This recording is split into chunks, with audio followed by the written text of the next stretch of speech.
Биз эч качан бөтөн жерди басып алууга умтулган эмеспиз, бирок эч кимге өз жерибизди тартып алууга жол бербейбиз.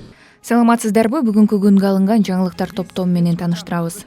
Президент Садыр Жапаров Бириккен Улуттар уюмунун башкы ассамблеясынын 78 сессиясында сөз сүйлөдү. Өз сөзүндө ал Тажикстан менен байланыштуу чек ара маселесине токтолду. Ушуга байланыштуу Кыргызстан талаш маселелерди тынчтык жолу менен гана чечүүнү жактап келгенин баса белгилегим келет. Биз эч качан бөтөн жерди басып алууга умтулган эмеспиз, бирок эч кимге өз жерибизди тартып алууга жол бербейбиз. Биз ар дайым диалог курууга жана региондо ишеним менен өз ара урматтоого негизделген өз ара алгылыктуу чечимдерди издөөгө умтулабыз деп кайрылды президент. Биз ар дайым диалог курууга жана региондо ишеним менен өз ара урматтоого негизделген өз ара алгылыктуу чечимдерди издөөгө умтулабыз.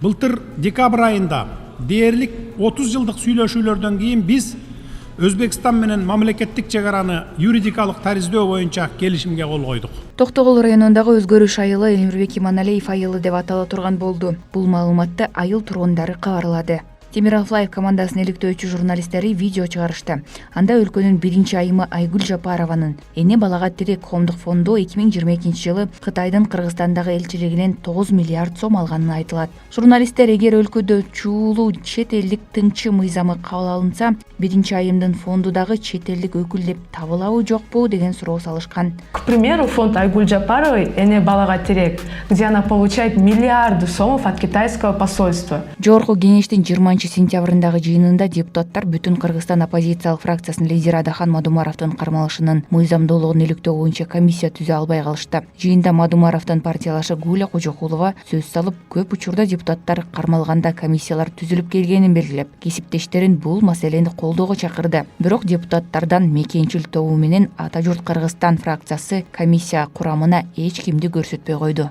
Бүгүнкү күнгө алынган жаңылыктар топтому мына ушулар болду. Каналды колдоо үчүн жактыруу белгисин басып бөлүшүп кетиңиздер. Урматтуу Москва шаарындагы мекендештер, эгерде сиз чек арага кирди чыктыга муктаж болсоңуз, же документиңиздин мөөнөтү бүтүп жатса, анда биздин кызматтан пайдалансаңыздар болот. Ар күнү өтө ыңгайлуу, заман талабына жооп берген заманбап автоунаалар Москвадан Казакстандын чек арасына каттоодо.